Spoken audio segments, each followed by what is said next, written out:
whether you're not ready to invest money in learning Portuguese or you simply do not have the means, money should never be a reason not to learn the language. Today, I'm going to share you a few resources completely for free to start learning or improve your Portuguese. Of course, with my usual outside of the box tips, because this is the Language Unschool. Eu sou Catarina, and this is a place where I help you learn Portuguese outside of the box, and not just learn it, but really find your voice in European Portuguese.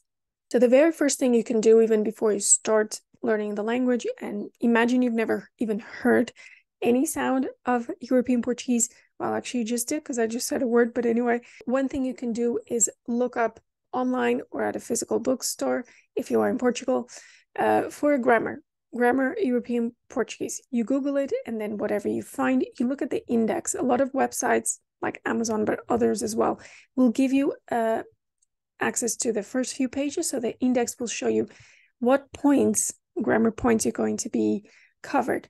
Now, then you hop onto YouTube, which obviously you're using, and you're going to Google those points: gender, European Portuguese, verb, European Portuguese, whatever it may be. And you're going to find simple explanations. Talking of which, I'm going to start by saying the two YouTube channels I would recommend. So one is by a native speaker, Sandra. She has the European Portuguese, Learn European Portuguese online. So tons of videos. She explains in a clear way, either in Portuguese or in English. And just by even looking at the list of videos and paying attention to the topics she covers, it would be a trigger for you to think, okay, this must be an important thing in the language. Why would she bother making a video about the word já? It's a very short, small word. Like, what's the deal about it? Let me check. Another channel is Listen and Learn Portuguese with Maria. Now, Maria is not a native speaker, but of course the perspective, which is your perspective, is helpful. Again, tons of content.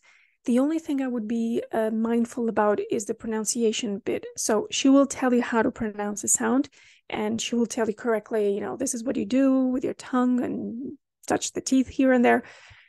But whether she produces it as a native speaker would, I don't know. I think just in case, you can always see, like, do what she says, but don't do what she does. As in, you have the internet, tons of native speakers from Portugal around there, so you can always look up how to pronounce that as a native speaker would. And actually, I'm going to be a bit cheeky here. I'm going to use a resource I learned from Maria years ago on how to do just that. But first, let me cover dictionaries. So we know that Google Translate is more pro-European Brazilian Portuguese, so we want to avoid that.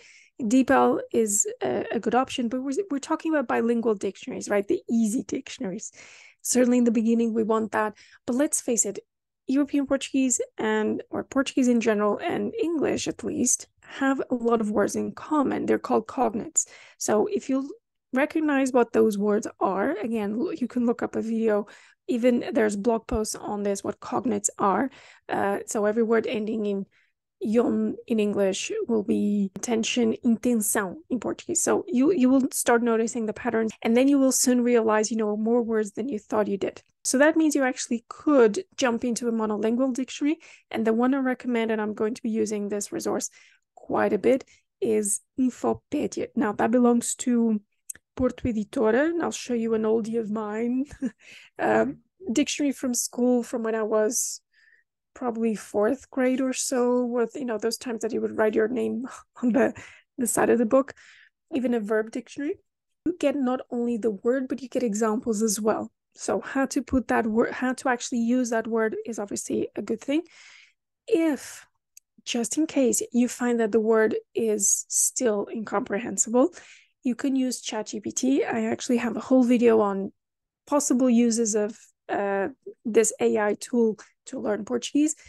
What I'm going to say today is that to complement that side of the monolingual dictionary, you go into ChatGPT and you say, for example, I'll send you a few words in European Portuguese. Please define them in simple European Portuguese for beginners without translating to English. Now, as you might see from the examples, it may actually give you the English word, but it's just a word, and then it will explain in Portuguese from then on and give you examples. So in any case, helpful to engage more with the word. So it does help with memorization. Now, Infopedia still, you wouldn't need to go to DeepL, for example, if it's just a word you're looking up, because it does have bilingual dictionaries for English, French, Spanish, German, Italian, Dutch, Greek, Swedish, Chinese, and even Tetum from Timor-Leste. No, there you go. Okay, now that we know where to find out meaning for words, we need to go into the pronunciation, meaning the phonetics of things. So my go-to still today of rules of phonetics in Portuguese is this website called European Portuguese.info. It's a gold mine. It's a hidden gem. It has all the rules of how the consonants sound, all the sounds it can take, how the vowels sound, everything. And it even has this text to IPA option. Now, this one is amazing because it allows you to put in a full sentence, even just two words together, and it will tell you how to pronounce them, because words change when they're next to different words, different letters. So they all influence each other. This is called connected speech. What it does is, for example, if you have an S at the end of a word, normally it sounds like a sh. But the next word starts with a vowel, then that sh will become a z. And you will see that in the transcript from text to IPA. In case you're not aware, IPA stands for International Phonetic Alphabet. And that's just another yet alphabet, but it's worth learning. Of course, it's optional, but I think it's advantageous because it will show you the symbol for the sound sh, which even just in Portuguese, we could be talking about all the languages in the world, but just in Portuguese can be represented spelling-wise in different ways. So if you know the sound, you can read anything, okay? If you see things written with this alphabet. Just be aware that some of the letters are a bit off in this transcript that they do, especially the E and the L. The E in English, okay? Still, it's not bad. You can always double check where? Infopedia. So back to Infopedia, you can check for individual words how they are pronounced. So you will get the audio button, click on it, and you hear it. Perfect. The other thing you get is the IPA itself, and it has something which is massive, which is the syllable division. I've talked about the Queen several times, but this video still is a good option. I'll link below as well, so that you can see, it tells you where the Queen is. And the Queen is the stress syllable, essentially.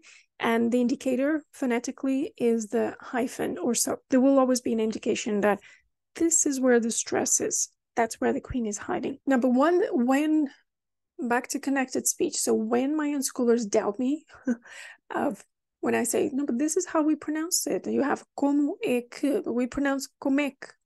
Comek, 3 letters, 3 words, 1 sound. In case they don't believe me, I say, okay, we'll check. We'll do the prova dos 9, as we say in Portugal, and we'll go on to English. And this is where, obrigada, Maria, because that was the first time I ever heard about this tool.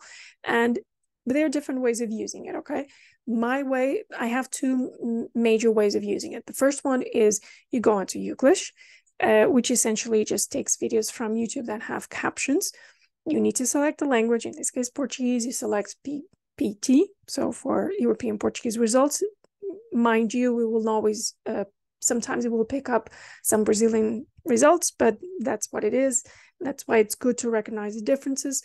And you type in como é que. So the tool takes you to the moment in the video where como é que is said, just a couple seconds before and then after. And it will show you in yellow the words that are being said. Now, if you come with the focus of just hearing that, don't try to follow the whole sentence. Just really focus on the yellow marker to see where that como é que words, and then to hear it, como é que. And then you know I'm not lying. I'm not sure if all Portuguese people speak like that, but I'm sure a lot of them do. So it's called connected speech, tons of rules. Anyway, that video again will explain.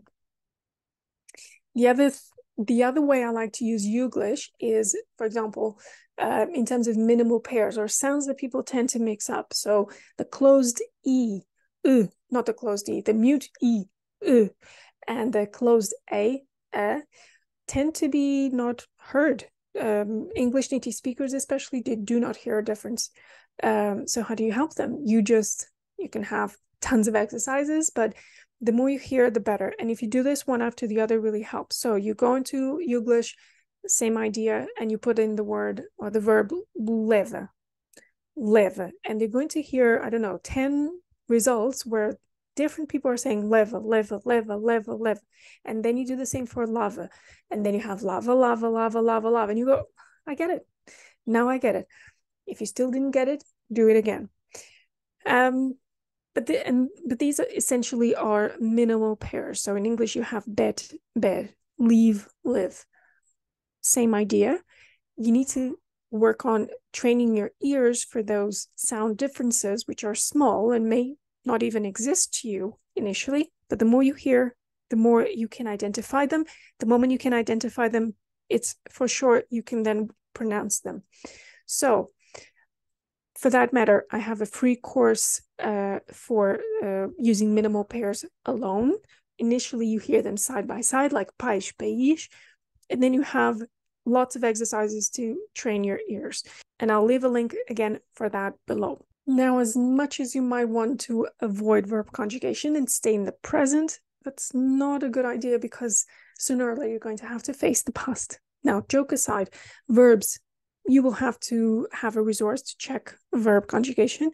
Again, Infopedia is a good one, my go-to, either because you don't know how to conjugate the verb in that tense or mood, or because you see a verb, you recognize this is the verb to think, for example, but you cannot understand which tense it is conjugated. So you look up on Infopedia and you find out.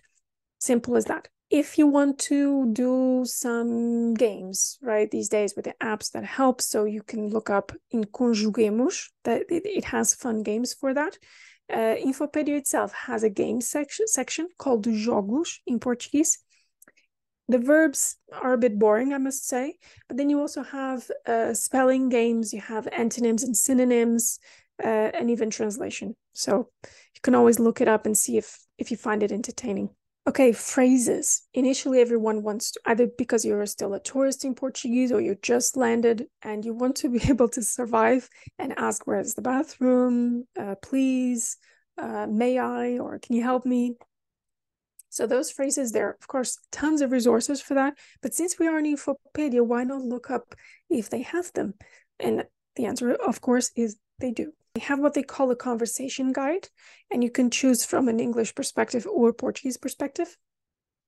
And they have topics such as general greeting and phrases. They have travel and transport. They have health, accommodation, food, shops, and services. So I think you're covered for a bit. When we go deeper into the 4 pillars of language learning, the reading, listening, writing, and speaking, what resources can you use? Okay, so in terms of reading, still on Infopedia, I'm going to share 3 things that they have which are good content. So with Portuguese Legend, you can do lots of things with the text, but because it is written down, you can always go and look up a word or so. It expands your vocabulary, always good. The other way that Infopedia helps you with reading is telling you about books that have come out. Not all of them are Portuguese, but of course, it's all written in Portuguese. So you read about it, can even click on the book, which leads you to a webpage of a store that sells them. It's likely you're going to be able to read inside the book. So again, the index or the first few pages, maybe the first chapter. And that gives you an idea if is this book too difficult for me? Is it too easy? Is it interesting? Can I recognize a few words or maybe get the gist of the first page? So no money was spent in the process.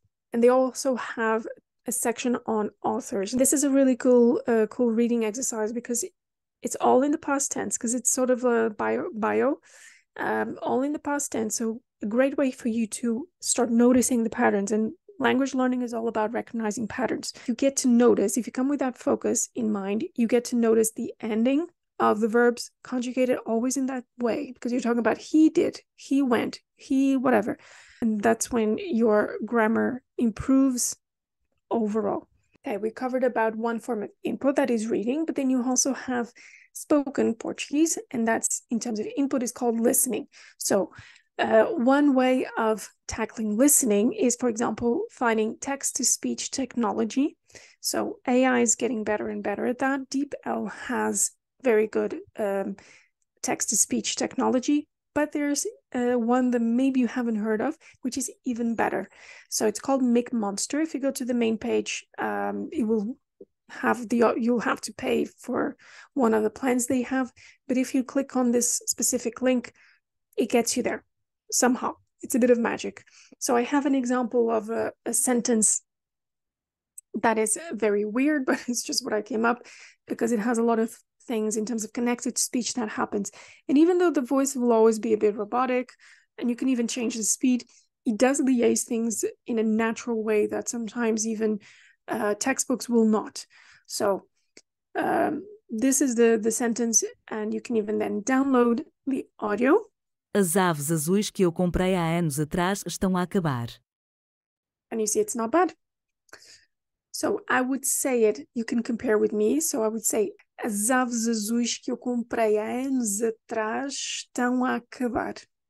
Now back to Infopedia. They have this section called Tem a Palavra, and that's one expression which means you have the word, meaning it's your turn to speak.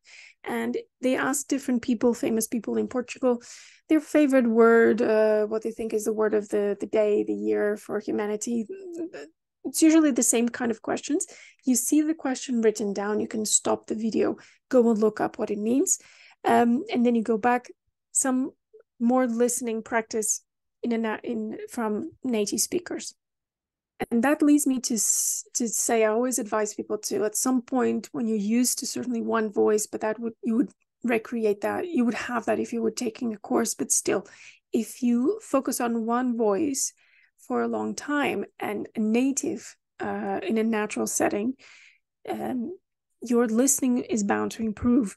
So my mini Tuga, again, a free resource I have, you can check the link below, does have 6 resources of native content in European Portuguese, from cooking to soap operas to history thing, an audiobook. So it has a combination of audio and text, which is key in this language to understand the gap between written and spoken Portuguese. In the Language Unschool, we have a lot more. We have the big version, but still this is a good taste and it gives you an idea of what's possible. Then you can always look up for more things online, on YouTube, and so on.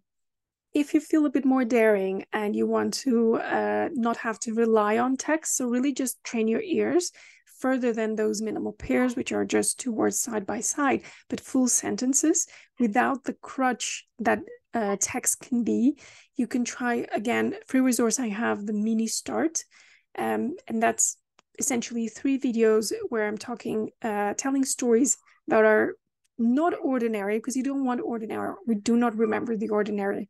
We remember the odd person we met, the strange story that happened, funny story, whatever is different is what we remember. That's what we want. I speak in a natural way, slowly, but in a natural way. And the only text you're going to see is a verb conjugation, because I was not completely mean and I wanted to help. Now, okay, we had the input, the reading and the listening, but now we need to work on our output. So writing, there's both of them. There's tons of things I could have been sharing here, but I wanted to share just a couple. So to help you in the first phase. So one thing I know people do a lot is just type in English or their native language on DeepL, and then it poops out perfect Portuguese almost on DeepL. Now, fine, but then you didn't have any work. It's much better if we use the online dictionaries and translators as if they were this. So you have to look up every single word. And then you try to put a sentence, because if you have the online translator build the sentences for you, you will never learn, or at least it will take you much longer because you're not participating in the process. So if you do that, and then you would still need to have a native speaker check the text for you. Now, there is a tool called Flip, which, of course, it's not a person, it is a machine, but it still gives you, it will still spot some of spelling and syntax mistakes that you may make. It is, and then you can always go back to DeepL, for example, and double check what the answers might be, what the differences are. So something to look into. Now, finally, I want to talk to you about the speaking part, not so much into how to get into conversations with native speakers and find a conversation buddy. That would be for later on. For now, I'm just focusing on how to start speaking. So the first one is you just want to make sure that you are comfortable with the sound of your voice in Portuguese. So initially, it's very much about the pronunciation, just individual words or words stuck together that you want to work on. Also, the intonation and all those things. So one way is shadowing. This is a method polyglots use all the time. You can call it mimicking. There are different names, but essentially using content that is going to be emotion-wise very up there. That's the better. The more so the more silly or the more intense the content is, the better. So if you would be to tell me something in like in French, je m'en fous, and I go je m'en fous. Now I'm shadowing myself, which doesn't help, but it is a great way to start picking up the way the natives speak without even knowing what they're saying. Initially, this is like gold when you can do this when you're still very much of a virgin in Portuguese. So I would recommend Pôr do Sol. So this is a series that is very silly. It has a lot of cultural references in it, so not easy to understand. It won't please everyone, but just for the shadowing purpose, it's actually pretty good. Also because it has subtitles in Portuguese and English, so you can always double check what they're saying if it's really bugging you that you don't know. And one added tip is you can record yourself just using your phone voice recorder app, something like that, and then compare the two. Difficult, yes, but it really pays off because you can hear because your voice always sounds different when it's recorded, so you can have so you gain some distance from your own voice, and then you can tell, okay, am I sounding like that person or not? Another thing you want to make sure of is that you're pronouncing words correctly, so that people can understand it. Maybe the town you live in, maybe your street name that has a common noun in the middle, but you're not pronouncing it well, and then the postman will not find you. And this is important, right? How you pronouncing things. So one way of testing it without needing the help of anyone, no human being, is by using DeepL, the app that allows you to speak into it. So instead of looking up a word by typing it, you push the microphone button and you just say the word, let's say avó. By the way it's written, you can tell, okay, I said avó, not avó, like I intended to, something like that.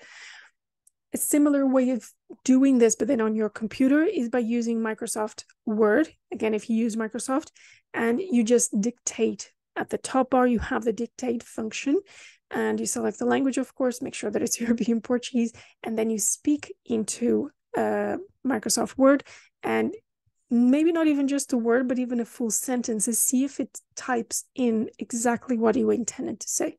That's it. These were my tips for learning European Portuguese for free. All these resources, I hope you start using them.